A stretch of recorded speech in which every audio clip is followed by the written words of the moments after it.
In this video, I'll show you how to put your Onn headphones in pairing mode to be able to connect them with your phone or with your computer or other devices. So it's very easy. The first step is to turn them off if they were already on. So go ahead, press 2 seconds on the middle button over here to turn them off until you hear off.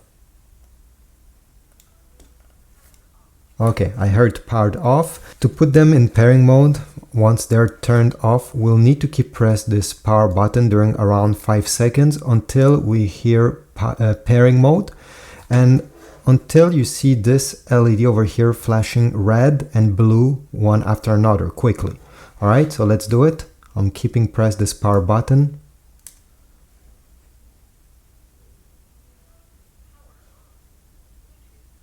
Okay, I heard Bluetooth pairing. I can now release the button over there, and as you see here, it's flashing red and blue. Now they're ready to get connected with your phone or with your computer. So let me show you how to connect it with my iPhone, but it works the same with an Android. A quick way to go in the Bluetooth settings is to go and drag down from the top right corner of your phone. Usually you have this screen appearing, something similar. You should see the Bluetooth logo. Keep press on it. Then you're going to see Bluetooth. Keep press on it again and then press on Bluetooth settings. You're going to have a list of all the devices that are currently connected to your iPhone or Android.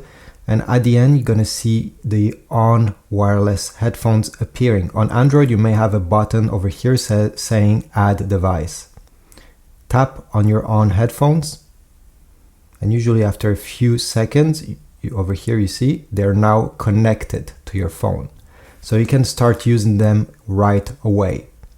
If in the future you want to stop using your headphones with your iPhone or some Android smartphone, well, simply turn off your headphones by pressing the middle button the same way you turn them on, or you can go back in this Bluetooth menu.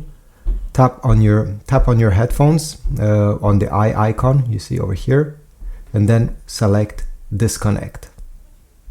This is about it. I hope my tutorial was helpful. Please leave a like, subscribe, and I'll see you in the next video.